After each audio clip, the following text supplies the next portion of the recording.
Two philosophies, two continents, two completely different cultures, and yet independently separated by thousands of miles and centuries of history, they arrived at almost identical conclusions about the human mind, suffering, and the path to peace. Stoicism and Buddhism agree on far more than they disagree, but where they differ changes everything. Before we get to the differences, you need to see the similarities, because they are extraordinary. Two traditions developing independently on opposite sides of the ancient world arrived at four nearly identical conclusions. First, both agree that your mind is the source of your suffering. Epictetus says it is not things that disturb us, but our judgments about things. The Buddha says that with our thoughts we make the world. The external event is neutral. The interpretation creates the pain. This is the foundation of both systems, and neither tradition borrowed it from the other. They discovered it separately. Second, both teach impermanence. Marcus Aurelius constantly reminded himself that everything passes, empires crumble, fame dissolves, even the memory of your name will disappear. The Buddhist doctrine of anicca says the same thing. All conditioned phenomena are impermanent. Clinging to what is temporary is the root of suffering. Third, both insist on present moment awareness. Marcus writes in Book 12, confine yourself to the present. Buddhist mindfulness practice is built on the same principle. The past is gone, the future is not yet real, and the only place where life actually happens is now. Fourth, both teach the practice of letting go. The Stoics teach you to release attachment to external outcomes. The Buddhists teach you to release attachment to desire itself. The vocabulary differs. The direction is the same. Stop grasping and the suffering loosens. These overlaps are not minor. They represent the core psychological insights of both traditions. Two independent experiments on the human condition that produced the same results. That convergence alone should tell you something about how reliable these insights are. Now for where they diverge. And the first difference is the most important. Stoicism is a philosophy of engagement. The Stoic ideal is to be in the world, fully participating, while maintaining inner composure. Marcus Aurelius didn't retreat to a mountain. Seneca didn't withdraw from society. He served as advisor to an emperor. Epictetus taught in a school, training young men to enter public life. The Stoic project is to act with virtue in the middle of chaos, not to escape the chaos.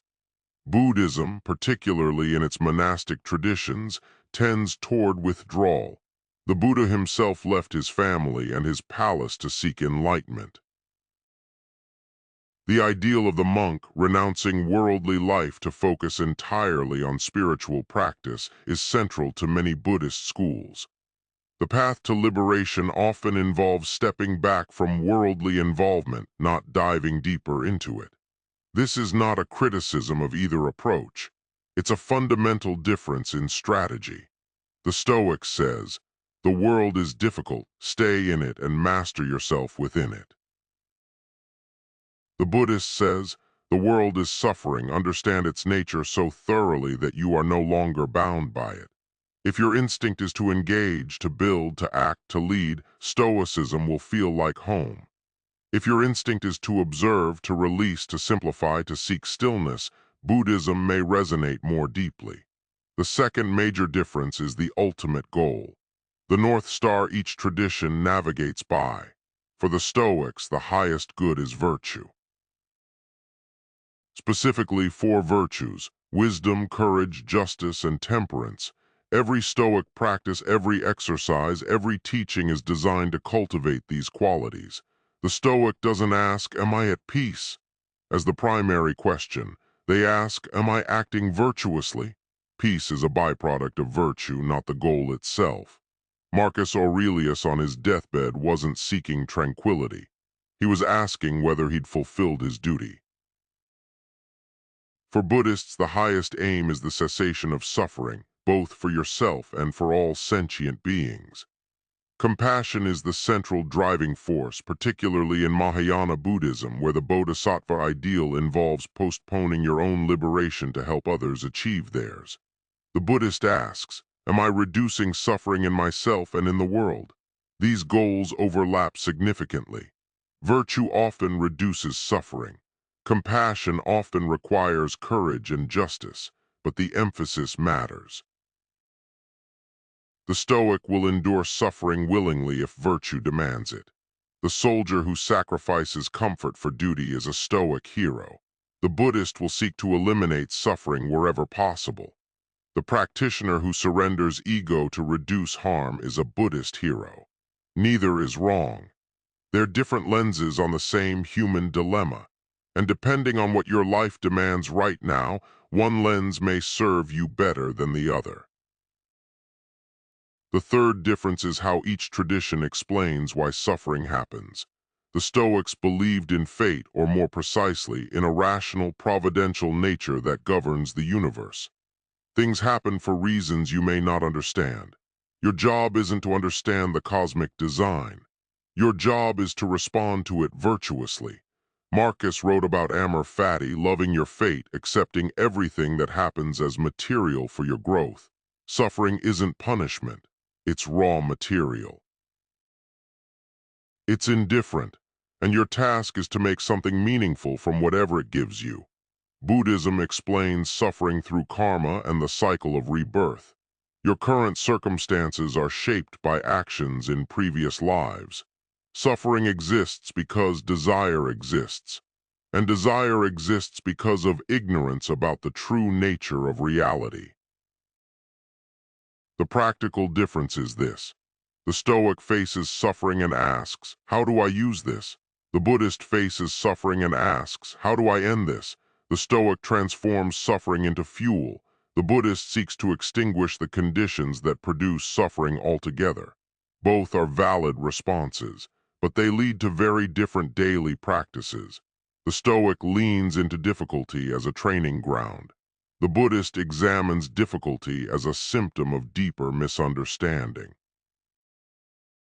The Stoic builds strength from resistance. The Buddhist dissolves resistance at its root. So which philosophy should you practice?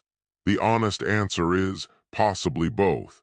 These traditions are not mutually exclusive. Many modern practitioners combine Stoic exercises with Buddhist meditation. You can practice premeditatio malorum in the morning and vipassana in the evening.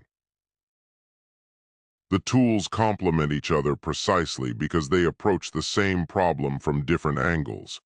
But if you have to start somewhere, here's a simple guide. If you're someone who struggles with action, who procrastinates, who avoids confrontation, who needs help engaging with the world more effectively, start with Stoicism. It will give you frameworks for discipline, courage, and purposeful action. If you're someone who struggles with stillness, who can't stop thinking, who is always doing but never being, who needs help releasing rather than gripping, start with Buddhism. It will give you practices for presence, surrender, and the quiet observation of your own mind. And if you're not sure, try both. The Stoics and the Buddhists would agree on at least one thing. It doesn't matter which path you start on. What matters is that you start. Here's your challenge. This week, try one exercise from each tradition. On 3 mornings, practice premeditatio malorum. Spend 3 minutes imagining the worst that could happen today and deciding in advance how you'll respond. You know this one from the earlier video. On 3 evenings, practice 10 minutes of vipassana meditation. Sit still, close your eyes, and observe your breath. When thoughts arise, don't engage with them. Don't push them away. Just watch them pass. At the end of the week, notice which practice produced more calm, which felt more natural, which addressed the specific kind of suffering you're currently carrying. That's your starting point, not your finish line, your starting point. 2,000 years ago, on opposite sides of the world, 2 traditions looked at the human mind and saw the same truth. Your thoughts create your suffering.